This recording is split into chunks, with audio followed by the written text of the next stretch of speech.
अध्याय 27 देवदूत क्षेत्र आदिम प्रकट होता है। क्या तुम सचमुच मुझसे लड़ने वाले हो? कियान रेनेक्सियो ने फिर पुष्टि की। स्वाभाविक रूप से चूबाई ने सिर हिलाया। ठीक है, मैं तुम्हें मना लूंगा घमंडी। मुझे कुछ व्यवस्था करने दो, आखिरकार मेरी वर्तमान पहचान विशेष है। कियान रेनेक्सियो का शरीर सुनहरी रोशनी से चमक उठा और वापस जू किंग हे के रूप में बदल गया। फिर वो बाहर चली गई और एक क्षण बाद वापस आकर चूबाई से बोली, चलो चलते हैं, तुम जगह चुन लो, कैसा रहेगा? बिल्कुल कोई समस्या नहीं। दोनों शाही महल से चले गए। हालांकि जैसे ही वे स्वर्गदूत शहर छोड़ने वाले थे, चूबाई ने देखा कि कियान रेनेक्सियो के पीछे एक आकृति प्रकट हुई। बड़े सांप लांस, तुम क्यों आए हो? कियान रेनेक्सियो ने उत्सुकता से पूछा। युवा स्वामी, आप और संत साथ जा रहे हैं, आपकी सुरक्षा की रक्षा करना मेरे लिए स्वाभाविक रूप से जरूरी है। स्नेक लांस डुलोओ ने कहा। अगर इन दोनों को कुछ हो गया तो बीबी डोंग और कियान डाओलियू शायद पागल हो जाएंगे। तब तक क्या मैं मरने के लिए अभिशप्त नहीं हो जाऊंगा? लगता है एल्डर स्नेक तुम्हारे बारे में बहुत चिंतित है। चूबाई हंसे बिना नहीं रह सका। संत, हंसो मत, पीछे देखो। स्नेक लांस डुलोओ ने चूबाई के पीछे इशारा किया। चूबाई दंग रह गया और उसने देखा कि युगवान और गुइमे मेरे पीछे खड़े हैं। चूबाई, कियान रेनेक्सियो, उफ, अभी नहीं पता कौन ज्यादा चिंतित है। आखिरकार मेरे पीछे सिर्फ एक एल्डर है, जबकि किसी के पास पूरे 2 एल्डर हैं। मैं लापरवाह था। चूबाई का चेहरा काली रेखाओं से ढका हुआ था। समूह स्वर्गदूत शहर से दूर एक जंगल में पहुंचा, जहां लोग कम ही आते हैं। अगर ये किसी युद्ध के लिए था तो ये स्वाभाविक रूप से अच्छी जगह थी और कियान रेनेक्सियो को अपनी पहचान उजागर होने की चिंता नहीं थी। संत और युवा स्वामी जी भरकर युद्ध कर सकते हैं, भला हम 3 बूढ़े लोगों के यहाँ होने के कारण कोई भी इस जगह के पास नहीं आ सकता? स्नेक लांस डुलोओ आगे बढ़ा और बोला, हाँ संत, बेझिझक साहसपूर्वक मुकाबला करो। युगवान ने सिर हिलाया। चूबाई को पूरी तरह से असहज महसूस हुआ। फिर उसने कियान रेनेक्सियो की ओर देखा और फिर बोला, मैं लंबे समय से 6 पंखों वाले देवदूत मार्शल सोल का अनुभव करना चाहता हूँ। बाद में पीछे मत हटना, ठीक है? अगर मैं तुम्हें मार भी दूं तो मैं इसे एक दुर्घटना ही मानूंगा। कियान रेनेक्सियो ने उदासीनता से कहा। जैसे ही ये शब्द कहे गए, युगवान, गुइमे और स्नेकलांस के पसीने छूट गए। इन दोनों में से किसी को भी कुछ नहीं हो सकता था। हा, ऐसे में चलो शुरू करते हैं। चूबाई मुस्कुराया और सिर हिलाया। तुरंत उसके पैरों से 3 बैंगनी और एक काले रंग के स्पिरिट रिंग निकले। पंगु कुल्हाड़ी एक अस्त व्यस्त रोशनी के बीच उभरी और पल भर में आकाश और पृथ्वी का रंग बदल गया और चूबाई के शरीर से भयानक शक्ति फूट पड़ी। गुइमे और युगवान ने ज्यादा प्रतिक्रिया नहीं दी, लेकिन बगल में खड़े स्नेकलांस चिल्लाए बिना नहीं रह सका। कितना समय हो गया है, संत की शक्ति पहले ही स्पिरिट किंग तक पहुंचने वाली है। और इन स्पिरिट रिंग्स का क्या मतलब है? कियान रेनेक्सियो भी उतनी ही हैरान थी, लेकिन उसे डायरी में इसके बारे में पहले से ही पता चल चुका था, इसलिए उसने इसे ज्यादा जाहिर नहीं किया।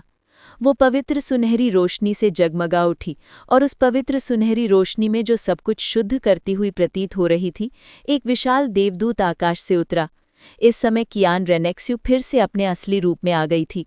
उसके लंबे सुनहरे बाल उसकी कमर तक पहुंच रहे थे और उसकी गोरी त्वचा सुनहरी रोशनी के प्रतिबिंब में और भी सुंदर और हिलती हुई लग रही थी। ये देखकर चूबाई आह भरने से खुद को रोक नहीं पाई। जैसा कि कियान रेनेक्सियो से उम्मीद की जा सकती थी, दाओ लोओं की 3 शीर्ष देवियों में से एक। वो सचमुच एक सुंदरी थी जिसकी क्षमता एक जासूस बनकर बर्बाद हो गई थी। कियान रेनेक्सियो के पीछे 4 देवदूत पंख उगाए। वो अभी तक उपाधि प्राप्त डोलुओ नहीं बनी थी, इसलिए उसके केवल 4 पंख थे। कियान रेनेक्सियो के पैरों से कुल 7 आत्मा छल्ले उठे, सभी सामान्य आत्मा छल्ले के आकार के। 2 100 साल के आत्मा छल्ले, 2000 साल के आत्मा छल्ले और 3 10,000 साल के आत्मा छल्ले।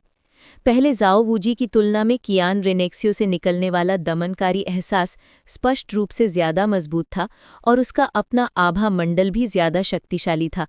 इस बात से इनकार नहीं किया जा सकता कि भले ही जाओ वूजी और कियान रेनेक्सियो दोनों ही आत्मा संत थे, अगर वो सचमुच लड़ते तो जाओ वूजी पूरी तरह हार जाते। आत्मा और आत्मा के बीच यही गुणवत्ता का अंतर था। तुम सिर्फ एक आत्मा पूर्वज हो, इसलिए मैं तुम्हें पहला कदम उठाने दूंगा, कैसा रहेगा? कियान रेनेक्सियो ने धीमे से कहा। तो मैं तुमसे विनम्र नहीं रहूंगा। चूबाई ने गहरी सांस ली। चमकती लपटों के बीच पंख जलाने वाले पंख प्रकट हुए। चूबाई की आकृति प्रकाश की एक किरण में बदल गई और हवा में ऊपर उठ गई। इस क्षण उसका आभामंडल और भी ज्यादा भयानक हो गया। दूसरी आत्मा क्षमता, अराजकता, शरीर सुरक्षा। तीसरी आत्मा क्षमता, 8 विनाश विनाश। एक साथ 2 महान आत्मा क्षमताओं को प्रकट करते हुए अराजकता आभा ने चूबाई के शरीर की रक्षा की और उसकी अपनी शक्ति को और बढ़ा दिया। वो आगे की ओर उड़ा, पंगु कुल्हाड़ी को पीछे से पकड़कर उसे क्षैतिज रूप से घुमाया और अराजकता आभा प्रकाश की एक शुद्ध ऊर्जाधार में बदल गई, जो हवा को चीरते हुए कियान रेनेक्स्यू की ओर तेजी से बढ़ी। धड़ाम! इस प्रहार की शक्ति ने आसपास के वातावरण को कंपित कर दिया और नीचे के सभी पेड़ ऊर्जा के उतार चढ़ाव से बह गए। कियान रेनेक्स्यू ने धीरे से अपना हाथ उठाया। सुनहली पवित्र ज्योति मानो किसी अवरोध का निर्माण कर रही हो, उसके सामने संघनित हो रही थी। ऐसा लग रहा था जैसे आसपास का वातावरण एक अनोखे जन्मजात क्षेत्र को प्राप्त कर रहा हो, मानो वो एक अनोखा जन्मजात क्षेत्र हो। अगर तुम मेरे दिव्य क्षेत्र को भेद सकती हो तो तुम जीत जाओगी, कैसा रहेगा? कियान रेनेक्स्यू मुस्कुराई। नहीं, कैसा रहेगा? मेरा दिव्य क्षेत्र तुम्हारी शक्ति को कमजोर नहीं कर सकता। चूबाई हंसा। वो स्वाभाविक रूप से जानता था कि कियान रेनेक्स्यू ने अपना दिव्य क्षेत्र खोल दिया है, लेकिन उसके शरीर की रक्षा अराजकता आभा कर रही थी। किसी क्षेत्र से इस तरह की कमजोर करने वाली क्षमता उसके लिए बेकार थी। धड़ाम! अराजकता प्रकाश ने दिव्य क्षेत्र पर प्रहार किया और सुनहरी रोशनी फैल गई। वो अदृश्य सुनहरी अवरोध इस क्षण हिंसक रूप से कांप उठा। कियान रेनेक्स्यू की नाजुक बाहें थोड़ी सिकुड़ गईं। साफ था कि चूबाई के भयानक आक्रमण से देवदूत साम्राज्य चकनाचूर हो गया था। ये कैसे हो सकता है? कियान रेनेक्स्यू चिल्लाई। अपनी सतर्कता कम मत करना, ये अभी खत्म नहीं हुआ है। चूबाई के हाथ में पंगु कुल्हाड़ी अचानक गायब हो गई। उसके बाद उसके पैरों से एक लाल रंग की रोशनी उठी। उसी समय पूरी दुनिया धुंधली हो गई और आकाश और पृथ्वी का रंग बदल गया। एक महाराजी आकृति मानो समय की नदी के ऊपर खड़ी हो चूबाई के पीछे से निकली। एक पल में पृथ्वी टूट गई और चूबाई के शरीर से एक अवर्णनीय भयानक शक्ति फूट पड़ी। एक एक करके पहले हिस्ट्री 20 आर्टिफैक्ट बाहर निकल कर आए, चूबाई के पूरे शरीर पर लपट गए। चूबाई की आत्मा के शरीर पर एक हो गई, जिससे यही एक सुनहरा हाथी जैसा दिखाई दिया और बिजली की तरह चमकने के साथ, तुम्हें क्यों पता है कि मैं बेहविन नहीं ट्रीटेड मॉन्स्टर कैसे बन सकता हूँ और आत्मा शक्ति केवल इस स्तर तक पहुँच सकती है? मुझे उम्मीद नहीं थी कि तुम देवदूत मार्शल सोल के साथ मेरे निर्णायक प्रहार का सामना करोगे। चूबाई ने हंसते हुए कहा। देवदूत डीमन हर्ट कब बदल गया और ये किस प्रकार का शक्तिशाली प्रहार है? अब कियान रेनेक्स्यू की चीखी। ये सुनहरी किरण क्या है?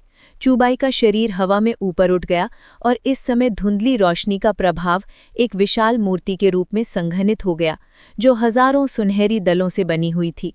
चूबाई के पीठ के पीछे से 2 शुद्ध रंग के अवर्णनीय भयानक पंख, अभी मौजूद पंख जलाने वाले पंख की ओर बढ़े।